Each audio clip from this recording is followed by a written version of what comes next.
Tadi kita sudah menyebutkan bahwa ma'rifatullah, knowledge ya, tentang Allah, pengetahuan terhadap Allah, pengenalan terhadap Allah, itu ada beberapa jalan.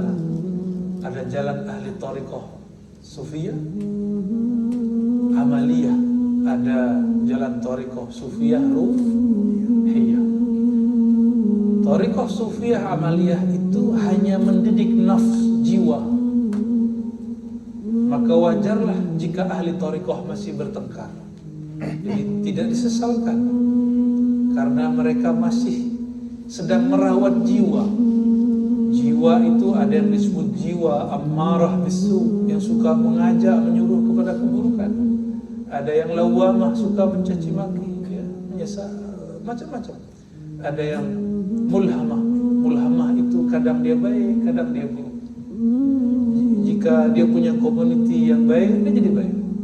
Jika dia punya lingkungan yang buruk, dia jadi buruk. Nah, ini mulhamah. Mulhamah ini tergantung siapa bersama dia. Disinilah Sayyidina Nabi SAW mengatakan, Al-mar'u ala dini khalili. Hadis Imam Tirmidzi, hadis sahih. Seseorang itu karakternya, akhlaknya akan dipengaruhi oleh siapa orang di sekitarnya. Maka jangan keluar dari jamaah. Kalau keluar satu jamaah harus masuk ke jamaah yang lain. Jangan pernah sendiri. Ya, sendiri syaitan itu lemah. Tapi jika kita sendiri, kita yang ketakutan. Karena dia punya senjata, dia punya nuklir, namanya was-was.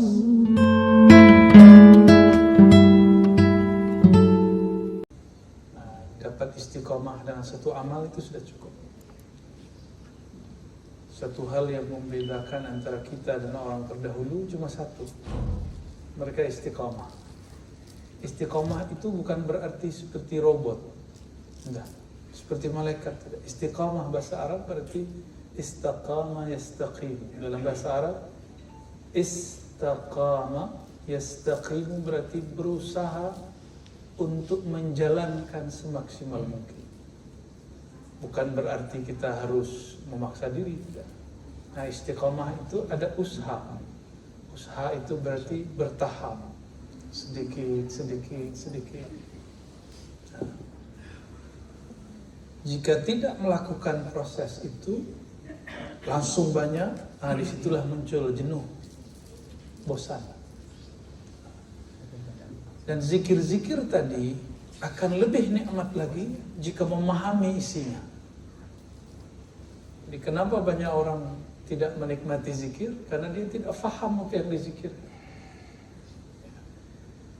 Insya Allah pelan-pelan kita akan menjelaskan makna-makna apa yang ada pada kalimat zikir. Insya Allah. Supaya kolbu itu tahu apa yang dia santap. Sehingga sahlah disebut santapan rohani. Kalau tidak, apa yang disantap? Orang dia baca burung beo. Tahu burung beo? Ya. Burung beo, kita baca assalamualaikum, dia baca assalamualaikum. Burung tiung. Itu tiung sini ya? Tiung.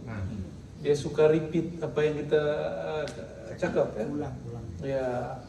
Assalamualaikum, assalamualaikum. La ilaha itu. Itulah guna talqin. Satu lagi ta'lim. Dua. Jadi ma'rifat itu ada wasilahnya, ada medianya. Medianya dua saja. Ta'lim, mengajarkan dan belajar. Yang kedua, talqin. Talqin itu membimbingkan, menghantarkan kalimat dari lisan masuk ke dalam qalbu. Itu talqin. Dan itu hanya dapat dilakukan oleh ahli qalbu. Tidak dapat dilakukan oleh sembarang orang. Ya. Karena si ahli qalbu ini dia terhubung kepada yang membolak-balik qalbu. Kalau seorang wakil talqin, muqaddam, khalifah, mursyid, syekh merasa dialah yang mentalqin, batal. Nuzi'at anhul barakah wal madad. Ya, maka tidak ada lagi anugerah ke dalam majelis itu. Karena dia telah menyekutukan Allah dalam khafinya, dalam ketersembunyian dirinya. Jika ada murid berhasil berzikir, dia pun tidak boleh mengatakan ini asbab saya. Tapi semua asbab Allah Subhanahu wa ta'ala. Jadi ke depan saya berharap ada kajian membahas rahasia-rahasia apa yang kita baca. Ya, insya Allah kalau umur panjang pun saya akan bantu. Tapi jangan tunggu saya. Ya, sini kan banyak guru-guru ya, yang mereka mengerti bahasa Arab, tapi tidak cukup. Dia harus mengerti bahasa qalbu. Nah, kita masuklah ke ma'rifatullah, ini boleh dihapus. Jadi tadi kita sudah menyebutkan bahwa ma'rifatullah, knowledge ya, tentang Allah, pengetahuan terhadap Allah, pengenalan terhadap Allah, itu ada beberapa jalan. Ada jalan ahli thariqah sufiyah, amaliyah, ada jalan thariqah sufiyah ruhiyah. Thariqah sufiyah amaliyah itu hanya mendidik nafs jiwa. Maka wajarlah jika ahli thariqah masih bertengkar. Jadi tidak disesalkan, karena mereka masih sedang merawat jiwa. Jiwa itu ada yang disebut jiwa ammarah bisu, yang suka mengajak, menyuruh kepada keburukan. Ada yang lawamah, suka mencaci maki, ya, menyesal, macam-macam. Ada yang mulhamah. Mulhamah itu kadang dia baik, kadang dia buruk. Jika dia punya community yang baik, dia jadi baik. Jika dia punya lingkungan yang buruk, dia jadi buruk. Nah, ini mulhamah. Mulhamah ini tergantung siapa bersama dia. Disinilah Sayyidina Nabi SAW mengatakan, Al-mar'u ala dini khalili. Hadis Imam Tirmidzi, hadis sahih. Seseorang itu karakternya, akhlaknya akan dipengaruhi oleh siapa orang di sekitarnya. Maka jangan keluar dari jamaah. Kalau keluar satu jamaah harus masuk ke jamaah yang lain. Jangan pernah sendiri. Ya, sendiri syaitan itu lemah. Tapi jika kita sendiri, kita yang ketakutan. Karena dia punya senjata, dia punya nuklir, namanya was-was. Ya, was-was jika kita ini diserang, itu semua orang akan syak, semua orang akan berpenyakit kalbunya. Yang kedua ada thariqah ruhiyah, thariqah sufiyah ruhiyah. Maka sufi ini memang beragam. Thariqah sufiyah ruhiyah ini, mereka tidak ada minat dengan pahala. Mereka tidak minat dengan posisi, power, materi, tidak ada minat. Ya. Bukan berarti mereka jauh dari dunia, dunia di tangannya. Thariqah sufiyah ruhiyah, qalbunya hanya sibuk mengenal Allah Subhanahu wa taala. Ini ruhiyah. Nah, mereka berangkat dari ilmu ma'rifatullah. Kenal dulu baru sembah. Kalau sebagian kelompok sembah dulu baru kenal. Ini objeknya ruh, qalbu. Yang kelompok pertama objeknya nafs, jiwa. Jadi wajar saja orang thariqah masih konflik. Orang thariqah masih berebut siapa mursyid, berebut siapa wakil talqin, siapa khalifah, mursyid, syekh. Wajar, karena dia bergerak di bagian latihan nafsnya. Jadi itu saya tidak heran. Sedari saya kecil saya menyaksikan itu di surau-surau, di zawiyah-zawiyah. Ya. Seorang syekh membicarakan syekh yang lain, khalifah, mursyid, muqaddam, merendahkan, karena mereka dimain di nafsiyahnya. Oleh karena itu belum tentulah seorang mursyid, mohon maaf, belum tentu seorang mursyid, belum tentulah seorang wakil talqin itu wali Allah. Maka untuk jadi wali tidak mesti mursyid, untuk jadi kekasih Allah tidak mesti wakil talqin. Ya, bebannya berat jadi mursyid, bebannya berat jadi wakil talqin. Sungguh nikmatlah kita tidak ada beban. Hubungan kita hanya kita dan Allah. Jadi kalau mau jadi kekasih Allah, tidak mesti berebut menjadi pewaris. Ya, insya Allah. Sibuklah mengenalnya, mengenal yang kita baca namanya dari tadi, la ilaha illallah, la ilaha illallah. Nah, Kenapa hari ini orang masih di majelis-majelis dirusak dengan membicarakan hal-hal yang tidak penting? Karena tidak kenal kepada Allah. Waladzikrullahi akbar. Sungguh menyebut nama Allah, membicarakan ilmu tentang Allah itu lebih besar dari semua soalan-soalan yang ada, semua perihal-perihal yang ada, semua masalah yang ada, semua isu-isu yang ada. Jadi kalau benar kita ini bermakrifat kepada Allah, nggak ada orang bertengkar. Tapi inilah lemahnya kita, ada sisi nafsiyah. Nah, maka thariqah nafsiyah mendidik nafs. Itu bagusnya. Mendidik. Berarti kalau masih konflik, dia belum menyelesaikan thariqah nafsiyahnya. Ya. Jadi kenapa orang thariqah masih konflik, masih bertengkar? Karena dia belum menyelesaikan thariqahnya. Gitu ya. Kita mafhum, kita faham. Tidak ada masalah, ya. Kenapa antara thariqah saling merendahkan? Berarti dia belum usul kepada Allah. Karena kalau dia usul kepada Allah, dia tidak ada merendahkan Allah. Walaqad karramna Bani Adam. Semua Allah telah muliakan keturunan Bani Adam. Baik, kita masuk ke ma'rifatullah. Masih kuat? Wah, insyaallah. Serius? 12. La ilaha illallah 12. Insyaallah. Saya pun semangat. Ya. Masya Allah. Boleh? Tadi kita sudah mulai dari pertanyaan Ustaz tadi ya, mengenai mengenal Allah. Jadi ma'rifatullah kita singkat menjadi ya, ma'rifatullah. Ma'rifatullah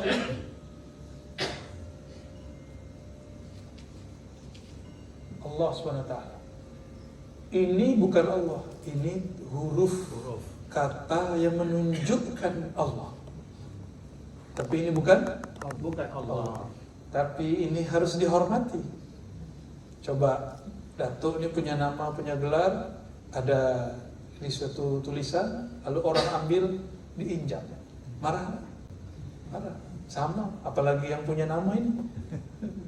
Jadi kalau ada orang pegang mushaf Quran, lalu ini bukan Quran, saya injak, itu orang kafir. Dia telah menghina Allah Subhanahu wa Ta'ala. Karena nama tidak boleh dipisah daripada yang punya nama. Saya Ar-Razi. Ada orang coret-coret nama saya tersinggung. Itu nama saya. Walaupun itu bukan saya. Tapi itu nama saya. Faham itu ya? Nah, itu hubungan nama dengan yang punya nama. Siapakah dia Allah itu? Allah Subhanahu wa Ta'ala menyebut dirinya laisa kamitslihi syai'. Surat Asy-Syura. Jadi ada surat Syura ayat 11. Di pertengahan ayat Allah mengatakan laisa kamitslihi syai'. Pernah dengar? Benar. Ya. Laisa kamitslihi syai'.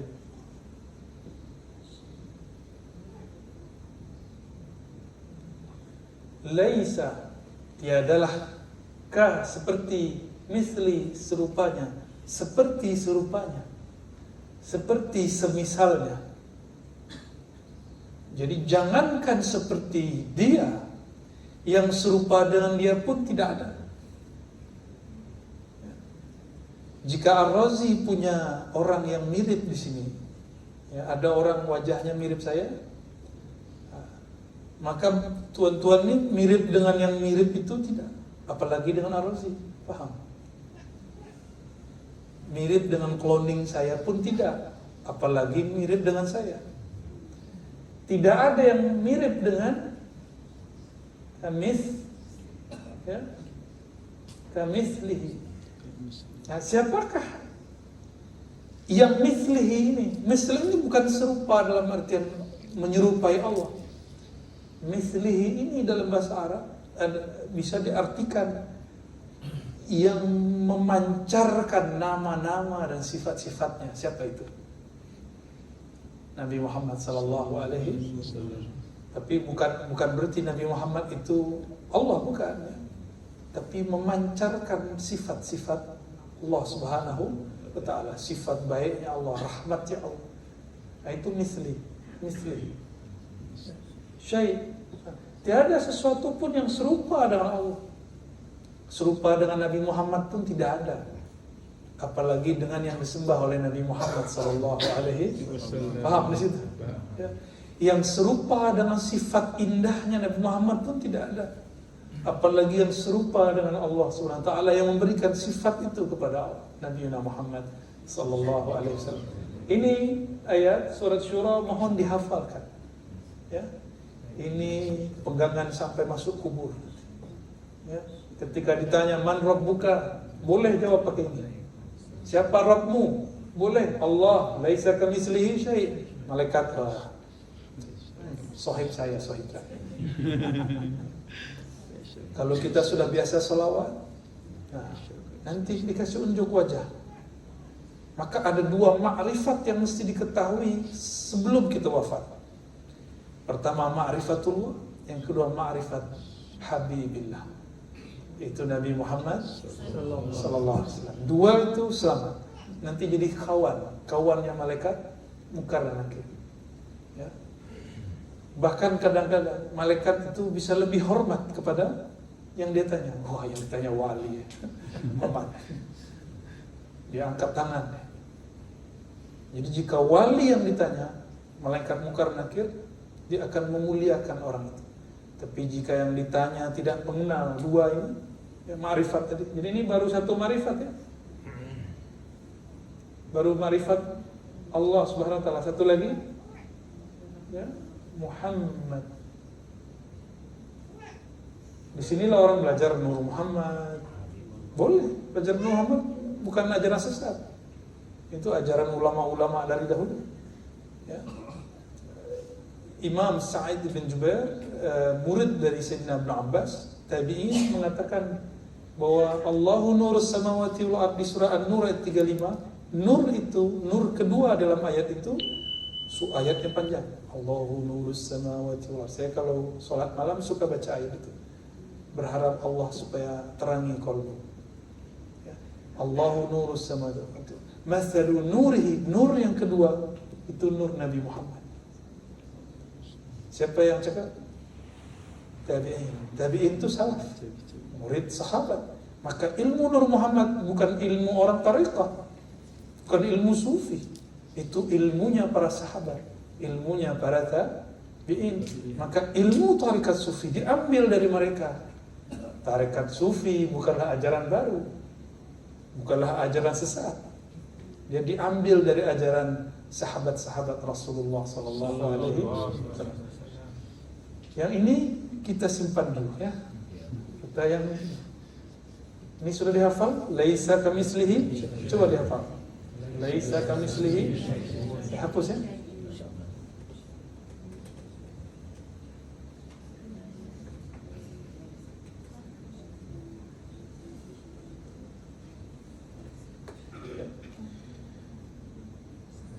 Allah Subhanahu wa taala dia memiliki zat yang tidak dapat kita bayangkan. Oke? Nah, maka kita kalau ingin belajar, saya buatkan mapnya, GPS to Allah. Nah, pertama namanya zat. Karena zat tidak dapat dibayangkan, tidak dapat dicapai oleh akal pikiran. Siapa yang coba-coba pikir zat gila dan sesat. Ya, pasti sesat. Kecuali di dalam qalbu Muhammad ada ma'rifat zatullah. Maka hanya wali-wali yang mewarisi qalbu Nabi Muhammad dari masa ke masa, wali-wali kutub, wali-wali ghaus, mereka lah yang di qalbunya tersimpan ma'rifatul zat. Di luar mereka tidak ada. Dan itu Allah simpan sampai hari ini. Indah sekali suaranya. Seakan sudah pagi ya. Ma'rifat zat. Zat ini turunannya yang mesti kita belajar adalah sifat. Tolong dihafal ya. Sifat. Sifat di situ bukanlah sifat yang kita bayangkan. Seperti sifat dia pemarah, bukan. Sifat dia pelit, tahu pelit? Iya, kedekut. Bakhil. Berdekut apa? Kedekut. Wah, kosakata baru. Vocabulary baru. Bukan. Sifat ini ada turunannya nanti. Ya. Dari sifat itulah muncul nama. Nama bahasa Arabnya asma. Ya, nama. Sifat itu akan muncul pada yang kedua, af'al. Apa arti af'al? Perbuatan. Maka yang paling mudah mengenal Allah, saya menyarankan di majelis ini nanti ada kajian, namanya kajian asma. Asmaul Husna. Ada berapa? 99. Kenapa tidak sifat 20? Oh, sifat 20 lain lagi ya. Di sini nanti ada lagi. Nanti kita setelah kita hapus ini, kita keluarkan sifat sendiri ya. Sudah di record? Ya, Sudah direkam di kepalanya?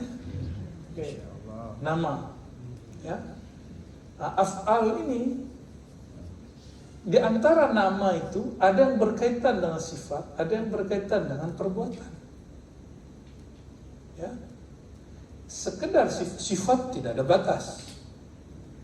Tidak ada batas. Karena tidak ada batas, akal kita terbatas. Ulama kita kasihlah GPS bernama sifat 2. Itu ya. Maka di majelis ini mestinya untuk ma'rifatullah ada 2 ilmu sebelum ma'rifat Nabi Muhammad. Pertama kajian sifat 20, satu kajian asmaul. Siap ya? Nanti dibuat ya. Silakan nanti. Ya. Tapi harus punya ilmunya. Jangan main coba-coba. Ya. Kalau sifat 20 sudah banyak yang ngajar sini. Jadi ini ilmu tersendiri lagi, ya, ilmu tersendiri lagi. Tak boleh cuma lewat YouTube, harus talaqi kepada gurunya, ya, atau minimal diijazahkan gurunya. Oke, boleh dihapus.